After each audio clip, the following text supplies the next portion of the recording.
guys, welcome back to the Melanin Connect podcast. We are back for episode 2, and I'm so excited to get into today's episode, which is solely about Insecure. Insecure is back with season 4, episode 1, aired tonight. So I have my sister, Miss Raina Scruggs, who was on the first episode. She is the owner of Queen Rain Crafts, and she is also an educator. And so we're just going to talk about this Sunday's episode. So, Raina, what did you think first off? My thoughts, I had to remember a couple of things from season 3, so Condola, You'd rewatched before? A little bit, yeah, here and there. I didn't binge the whole season, but Yeah. I wanted to remember who was who, because I had thought that Lawrence was dating somebody from her church, but then I realized he left, didn't make the cut. Yeah, she didn't make the cut. Yeah. So, I don't know if anyone realized that the woman who plays Trudy, which I need to figure out what her real name is, from the Proud family, she was Are you sure that was your voice? I'm sure that was Trudy. I'm pretty sure that was Trudy from the Proud family. It just sounded like her. Here, we can Google that. Anyways, another notable thing that I thought was kind of crazy was when Molly, and also, if you have not watched the episode, don't listen to this because this is nothing but spoilers. But Molly went to the function with old dude and then left him, so he had to live home. So I just wanted to ask you, Raina, have you ever been in a situation where you rode with somebody and they decided to do their own thing, and so boom, you why is this playing? He has 9. Tiger King was playing. Have you rode with someone to a function and then they ended up deciding to do their own thing, so you had to Lyft or Uber home? Well, there was a time in Dallas when you left me in Uptown stranded. Okay, let's not get personal. Okay. So, yeah, somebody decided to do their own thing, and I literally live in Arlington, 30 minutes away, and had no ride home. So, okay. Anyways. But other than that, somebody I had, went out with, or even, I wouldn't say significant other because they're not dating. Well, are they dating? That's a question, too. What is who dating? Going on dates? I mean, dating, exclusive? I hate, that's another thing. I hate when people talk about talking. We're talking. That is so childish. You're dating. Now, there's dating when you're just dating around, and then there's dating exclusively. Those are the only 2 options.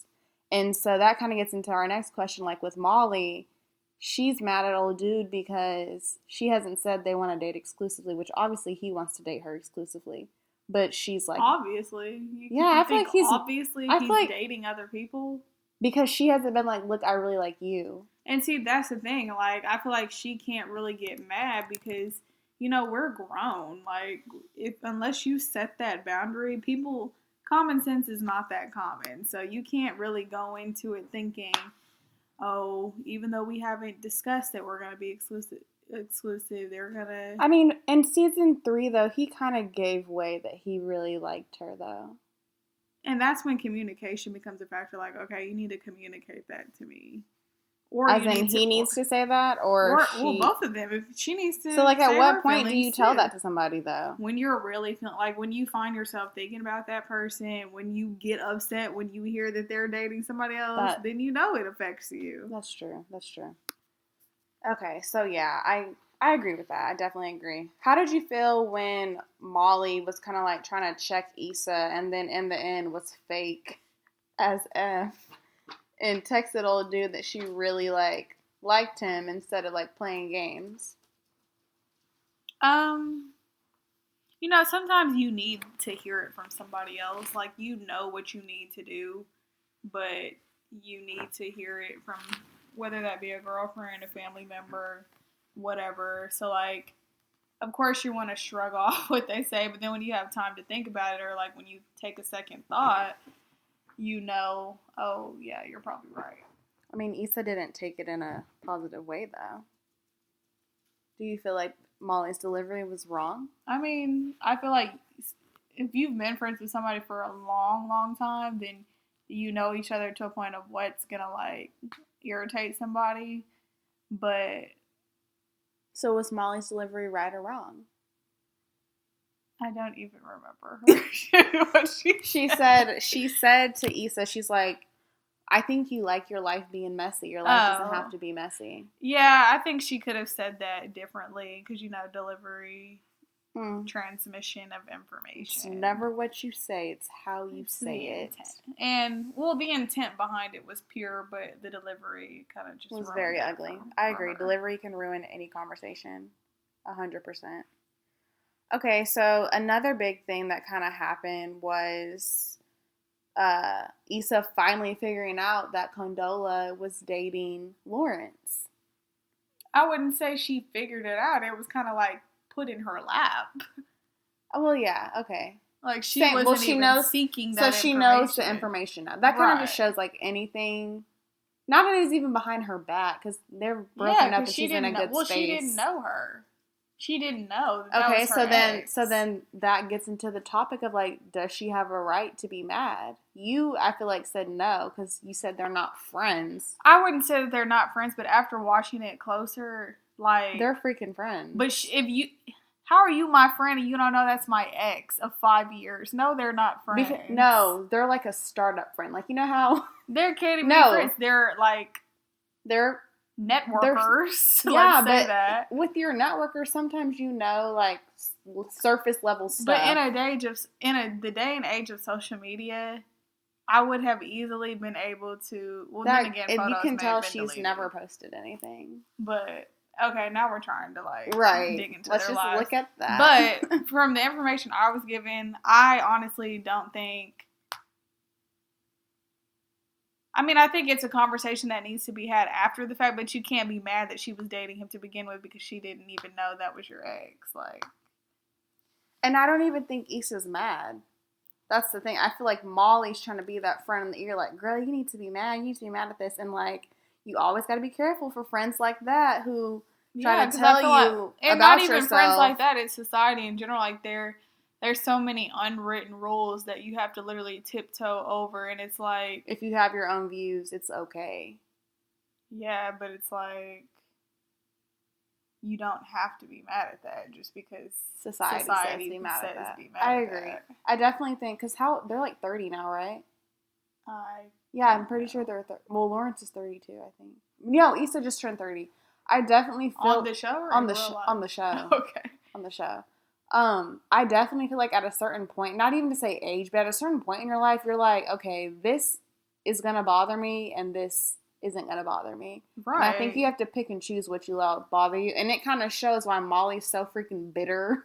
And I feel like she's been so career oriented. She hasn't even had like a Lawrence in her life to where you had consistent love. She's had for 5 many years. male. Yeah, they're just temporary. Yeah, they probably could have worked, but she wasn't in the headspace to invite them in. I don't agree. I think she could have. Like, I don't believe that women have to focus on the career and cancel love. I think you can literally have it all. But I do think Molly was provided different opportunities to meet different suitors, but because they didn't fit her ideal man. Like, remember in season 1 how she wanted to be on that celebrity app to meet like... I don't think it was celebrity. It was just like, it was like for known people. Yeah. She like has this in her head like this ideal man, which I'm sure we all have like our list of a guy. But at some point you have to be like, okay, I'm going to be a realist and still go after what I want, but also realize this is human. Like, I'm a human and I'm not a robot. And just accept like kind of like the flow of things. Like, I think, because I just think that's what you have to do. Like, what do you think? Say that again. You're not even listening to yes, me. I am. I said, I'm low-key delirious. Don't you think that women... It's 11:40. It's true, it's 11:41. Don't you think that some women have to kind of like set their list aside? Oh, yeah. And especially the older you realist. get. Because it's like, honey, you don't have... Especially when you have a full-time job, like, nobody has the time to go out and, like, actively pursue somebody with everything on their list. Like, to me, I wouldn't say you're settling, but it's like it's not settling. It's just, like, being... There's more to life. Like, you just want to vibe based off the connection. Yeah, like does he really have to be 6'5"? Right, you don't have to X people out just because it was on your list that you made probably when you were in college. Yeah, agreed. So yeah, I definitely think that Issa is in a good space and that she should focus on getting her idea off the ground. And I think Molly kind of needs to figure out in her own personal life what she's going to do because she's saying one thing to her friend, but obviously saying another thing to Andrew. And then, let's see, there's 2 other things that I wanted to get into. This one is, should you be mad? Sorry, guys, my dog keeps running into the room and grabbing hats, scarves, everything out of the room. Okay, so should your F buddy be obligated to do stuff for free for you? I've never had one of those, so I don't know. So we saw TSA Bay obviously like spent his day being security guard at the mixer for free. And who knows if he was doing it for free? She said for free. So that means Kelly, her name's Kelly, right? Kelly did it for free too. Oh. But that's her friend. Like, right, you're gonna help your friend. Should the F buddies be obligated to do stuff for free? I mean, he's clearly in the frame of mind. He working at TSA, ain't got nothing better to do. Might as well go to the block party mixer. So if you don't have, if you have the time, do it, basically. Yeah, because I'm like, you over there. Right. If you're able to sleep with somebody, then you should be able to go to an event. Agreed. And then the last point that I wanted to bring up from the episode was, have you ever felt like Issa when she was trying to get her idea off the ground and that she was like frantic and like trying to make sure everyone saw her vision, and then you have Condola who just seems to be so great and has so many accolades to her? Have you ever felt like, I don't want to use the word jealous, but like you couldn't reach that point? When I first started out teaching, I would say, like you're a first year teacher, you can study all you want in your teacher program. You can do, student teaching, internship, whatever. But it's like, you don't know what to do until you get in that classroom and then 30 or 20-something kids is looking at you like, okay, what are we doing today? And so when you have other teachers who literally do it second nature, like, procedures come easily, kids don't talk out of turn, like you're not super strict, but they still respect you. And so it's like getting to that, and like whatever you try, if it doesn't work, you're like, okay, like why does this person it comes easy to them, right, and whatnot. But I definitely agree with that. I definitely feel like I've had ideas that I want to get off the ground, and sometimes I'll see like someone on Instagram or social media or whatever, and boom, snap like that, they like got it made.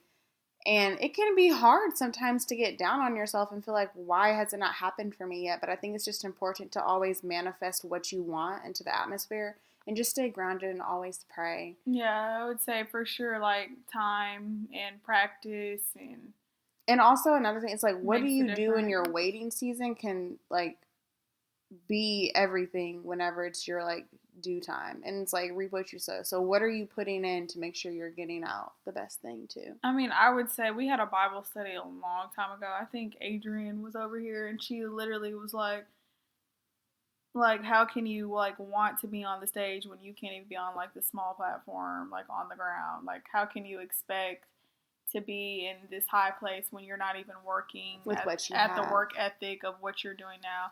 And like Coach Morris, he was a football coach at SMU while I was a trainer. He literally used to say, what did he say? Be where your feet are, I think. And I really like that because it's like, no matter where you are in life, like be there, like be present, be committed, work hard, like nobody's watching. Because like, honestly, you will reap what you sow, because that's honestly my waiting season. I don't want to talk about my waiting season. Oh, I said your wedding season.